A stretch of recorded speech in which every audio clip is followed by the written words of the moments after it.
Semana 1, dia 2. Suprimento matinal. RM 12 para 5. Assim nós, que somos muitos, somos um só corpo em Cristo, e individualmente membros uns dos outros. 1 com meio-dia e 12. Porque, assim como o corpo é um e tem muitos membros, e todos os membros, embora sendo muitos, são um só corpo, assim também é o Cristo. Irmãos, se Deus nos conceder luz e se virmos a verdade de Deus, admitiremos que Deus busca o mesmo vaso hoje que ordenou no princípio. Esse vaso é a Igreja. Ou seja, Deus não busca um vaso individual hoje, mas um vaso coletivo.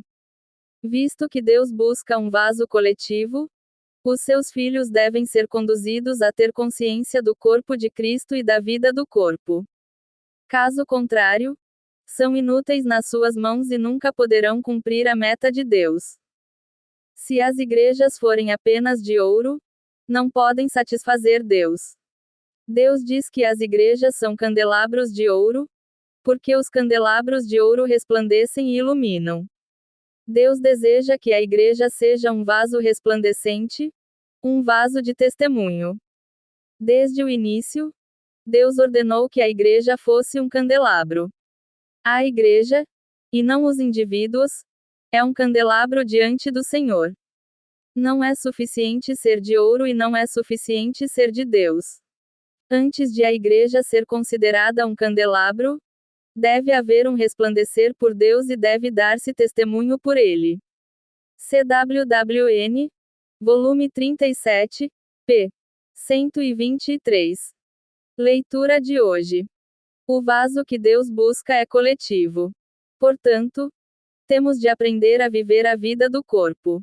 A fim de viver a vida do corpo, temos de negar a vida natural e ser julgados e tratados por Deus de maneira profunda. Temos de aprender a obedecer e temos de aprender a ter comunhão. CWWN, volume 37, p. 124. Na verdade, o livro de Atos não terminou. Pelo contrário, permanece aberto para receber mais acréscimos. A razão disso deve ter sido que a obra do Espírito Santo, no que diz respeito à pregação de Cristo para a sua propagação, multiplicação e expansão mediante os crentes, ainda não se havia completado, e precisava ser continuada por um tempo prolongado.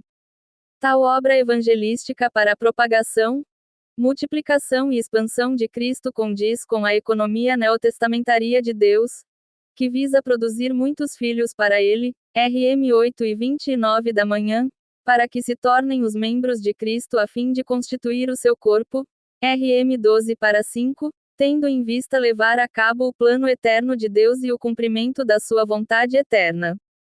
Isso é revelado em detalhes nos livros que se seguem. As 21 epístolas e o livro de Apocalipse. A igreja produzida pela propagação e multiplicação de Cristo é a esfera na qual Deus se expressa e na qual ele reina em Cristo. Por conseguinte, ela se torna o reino de Deus.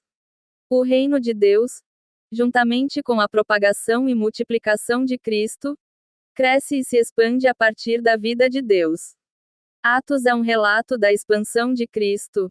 É também um relato do reino de Deus, pois o reino de Deus é a expansão de Cristo.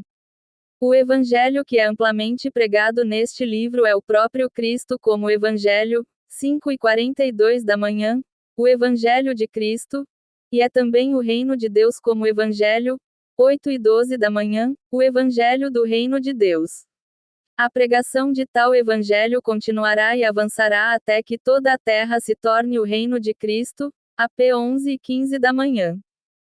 Nos 4 evangelhos, Deus encarnou, passou pelo viver humano, morreu e ressuscitou, completando assim a Cristo, a corporificação do Deus triuno, CL 2 para 9.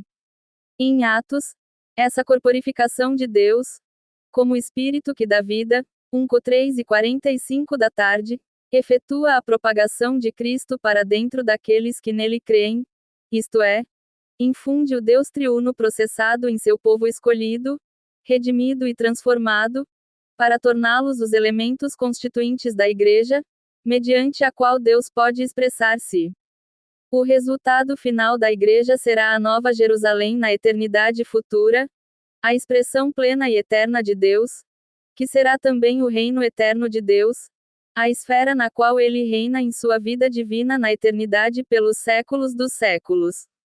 Essa deve ser a realidade e a meta de toda a pregação do Evangelho hoje.